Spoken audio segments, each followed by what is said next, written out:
Hello. We wanted to work through an additional example today, not using the computer, but just by hand. And I'm going to do problem 816, which is found on page 249.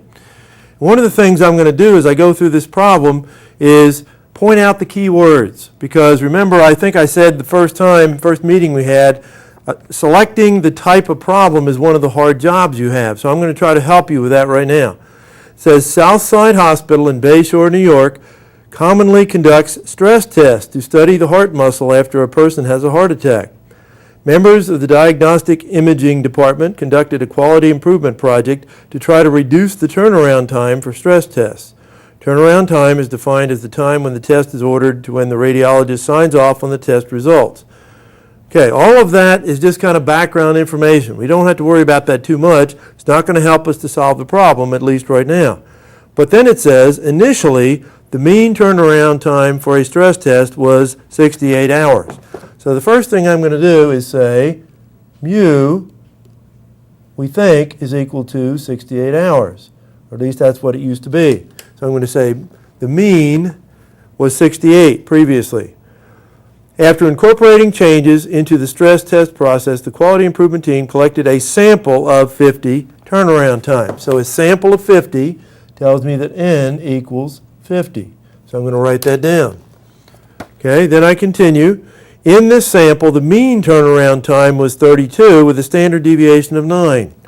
So what I'm going to say is x bar equals 32, and the standard deviation was 9, but remember that standard deviation was, I'll read it again, in this sample, the mean turnaround time was 32 hours with a standard deviation of 9. So that standard deviation of 9 came from the sample. That's why I'm putting S down here. S equals 9. It's not sigma, it's S because it was found in a sample. Okay, the question says in part A, construct a 95% confidence interval for the population mean turnaround time, and then interpret the interval constructed.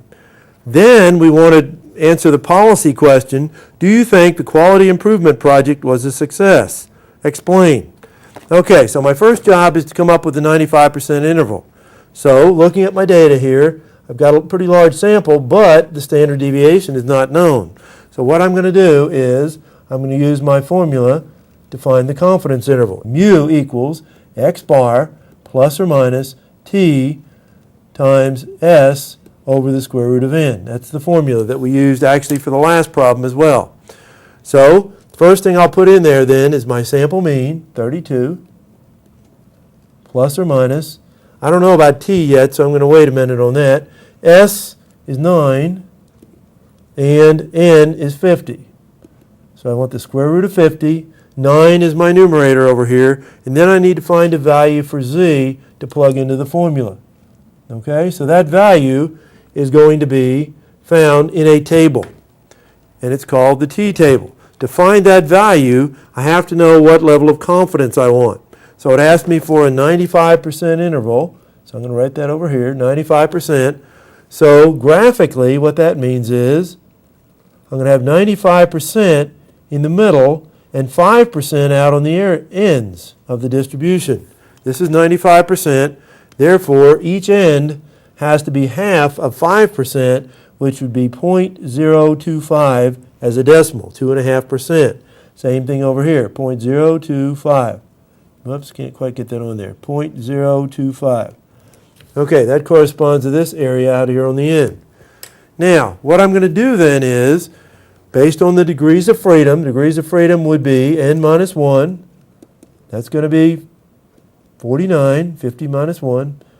So I'm going to use 49 degrees of freedom and an upper tail area of 0.025. So this is what I'm going to look for when I go to my table. Okay, so let me show you how that works. Okay, the table that I'm looking at is on page 554. And what I'm going to look up, as I said, is 49 degrees of freedom. Now you notice we can't quite find that on this page, 554. It only goes up to 48 degrees of freedom. So I'm going to have to go to the next page, which is page 555. I'm going to be in the first row that corresponds to 49 degrees of freedom. And my upper tail area that I'm looking for, remember, is 0.05 divided by 2. The reason I've divided it by 2 is because half of that area is going to be on each side of the distribution. So the value that I see then in the table is 2.0096. That's in the first row on page 555, corresponding to 49 degrees of freedom and an upper tail area 2.0096. Okay? So now we're going to use that number and we're going to plug that into our formula. 2.0096 is that value. Okay, so I would have then 32 plus or minus 2.0096 times 9 over the square root of 50. So the first, I've got to do all this in the right order. I take the square root of 50, divide it into 9, and then multiply by 2.0096. That's going to give me what we call the bound on error, or the plus or minus portion of that formula. And that value turns out to be, provide me with an interval of 29.44. Okay, I'll write it this way. 29.44 is less than mu, which is less than 34.56. Okay, so it looks like this value that would go in here is somewhere around 2.5, approximately equal to 2.5. You could work it out and see what it is. It would be 9 divided by the square root of 50 times 2.0096. So when I add and subtract, these are the numbers that I come up with. 29.44 is less than mu is less than 34.56. All right, so this is how I would interpret that. This is part B of the problem now. I would say with 95% confidence, I think the true mean, or the average amount of time it takes, is going to be somewhere between 29.44 minutes, I think these are minutes, and 34.56 minutes. Now the third question, part C, was have we shown improvement in the process? Are things working better than they were before? Well, remember previously mu equaled 68. Now we think the mean is somewhere between 29.44 and 34.56. So we have reduced the time significantly. It's about half of what it was before, and therefore I would say yes, there has been a significant improvement in the way in which this process is operating, and therefore we want to go with the new approach. The turnaround time is significantly less than it was before because the interval does not contain the old value 68. If that old value 68 had been found within this interval, then we would say maybe there isn't really any difference. But because 68 would be way out here somewhere, that's why we're saying, yes, there is a difference, and the turnaround time is much less than it was before, so there has been an improvement in the way the system is operating. That is the end of that section, and we will now go on to a section 8.3, which deals with a different type of problem, which is called a proportion problem. We're still doing confidence intervals, but it's a new type of problem than what we had before.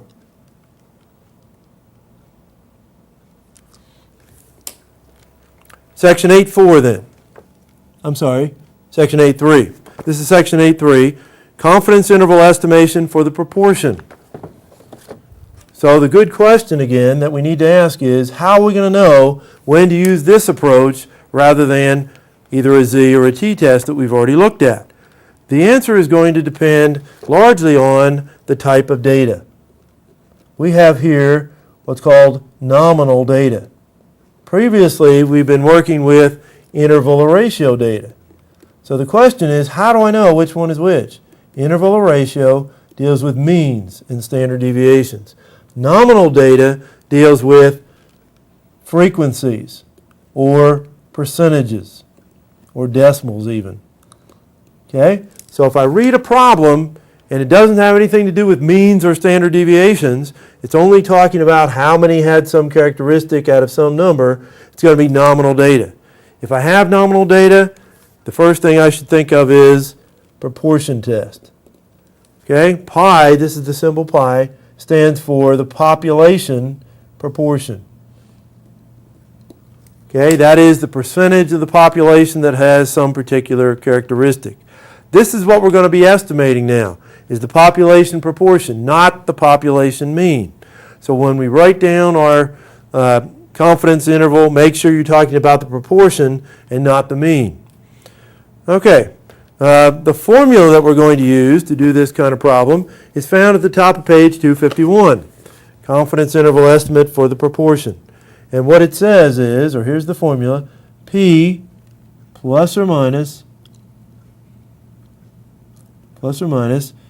Z times square root P times 1 minus P over N. Okay, let me read that again. P, which is the sample proportion, let me write that here, sample proportion. That's whatever I found the value to be in the sample. That's going to be my point estimate. My best guess as to what the population value is what I found in the sample. Okay, that's P. Z is going to be some number that I'm going to find in the Z table. P is that sample proportion again, times 1 minus P over N. So what I'm going to do, according to this formula, is I'm going to multiply the sample proportion times 1 minus that value over N, multiply, then divide, then take the square root, then multiply by Z, and add and subtract that from the sample proportion to find my confidence interval. Okay, so let's try an example problem of this kind of problem to make sure that we know how to do it. Okay, we can probably look at a problem which is given in the chapter as an example. Page 252 is a pretty good example there. It says, we're estimating the proportion of non-conforming newspapers printed. So here's the question, and I'll try to read it slowly again so you can point out the key words to make sure you can recognize what kind of problem we have. Newspaper publisher wants to estimate the proportion. That's pretty obvious. We actually used the word there. But they could have used the word percentage as well. Okay. Estimate the proportion of newspapers printed that have a non-conforming attribute, such as excessive rub-off, improper page setup, missing pages, or duplicate pages. A random sample of 200 newspapers, so I'm going to start writing down some information now. N equals 200. Okay, and it said I want to estimate the proportion, so that's going to be pi is what I'm trying to come up with, the population proportion. Random sample of 200 is selected from all newspapers printed during a day. For this sample of 200, 35 contain some type of nonconformance. So what I'm going to do there is say 35 have a problem. That's all we know there. 35 of them have a problem. Construct and interpret a 90% confidence interval for the proportion of newspapers printed during the day that have a non-conforming attribute. So we'll write that down, 90%. Now the first thing you probably notice when you look at this problem is we don't have very much information here. We only have the sample size, the number of problem newspapers, and the confidence interval that we want. If there's very little information and no mean and no standard deviation, that tells me it's probably going to be a proportion problem. Okay, so this is what I'm trying to find, pi, and my formula for finding pi is going to be, let's put down the formula, P plus or minus, remember the formula is found on the previous page, plus or minus Z times square root of P times 1 minus P over, that's 1 minus P over N. Okay, and the square root, or this division sign goes all the way across.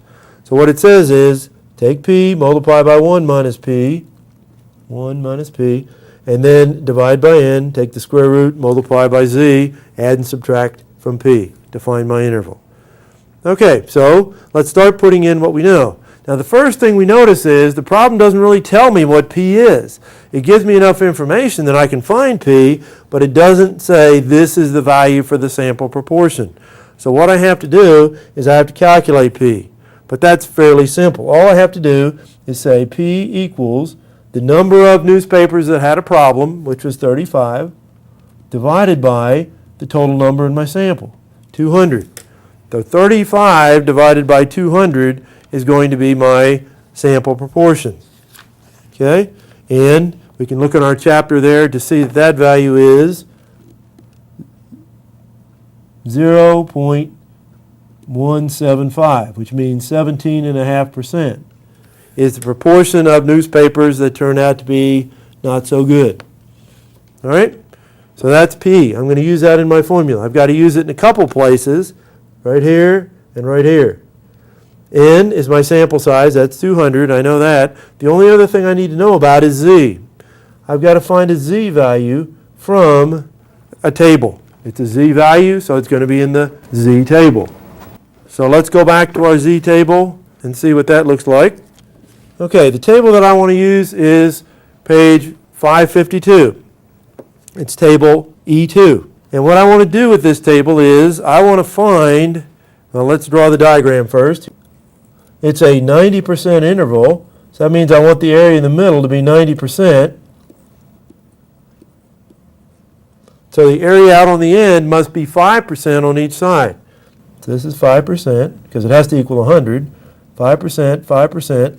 And I'm going to make that into a decimal. So that is 0.05 and 0.05. So I go to my table. And this is a Z table, so all I need to do is to find that value in my table, 0.05, as close to that as I can find. So it looks like to me it's somewhere between 0.0505 and 0.0495. It's in between those two numbers. Okay? So I go over to the left, 1.6. I go up to the top, 0.04 or 0.05, and then I just combine these. Now, don't worry about the fact that these are negative. Remember, treat them as absolute values like we did before. So 1.6 plus 0.04 is 1.64. Because it's actually in between, I think your book uses 1.645, that's fine, or 1.64, 1.65, either one is okay. All right, so there are my values of Z. Those are the values that I'm going to use in my formula. That is the number of standard deviations that we are going to be away from the sample proportion. And it's based on the 90% interval that we have. Okay, so now we can utilize the formula and plug in our values. We would say sample proportion, which we found to be 0.175, 17.5%, plus or minus Z, which I just found to be 1.645, times the square root of P, which is the same number, 0.175, times 1 minus that, which would be 0.825, over N, where N is 200. So to find my value, remember I have to do all these operations in the right order. So I multiply these two values, divide by 200, take the square root, multiply by 1.645. Add and subtract that from 0.175, and that will give me my confidence interval that I'm looking for. Well, let's go back to our page in the book, and we can find that value. Okay, when we do our calculations, we find that our plus or minus value is 0.0442. 0.0442. That's this portion right here. And then I'm going to add and subtract that from 0.175. Okay, when I add and subtract 0.175, I subtract 0.0442. It gives me the lower limit of, let me move it up just a little bit more, 0.1308, which is less than or equal to the proportion, which is less than or equal to, and the upper limit then would be 0.2192. Okay, so let's interpret that interval for you then.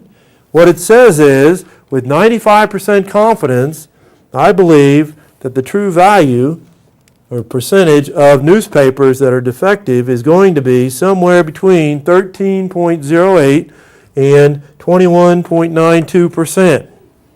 Okay, if I had to make one single guess, it'd be 17.5%, but if I want a confidence interval with 90% confidence, I can say it's likely to be between 13.08 and 21.92%.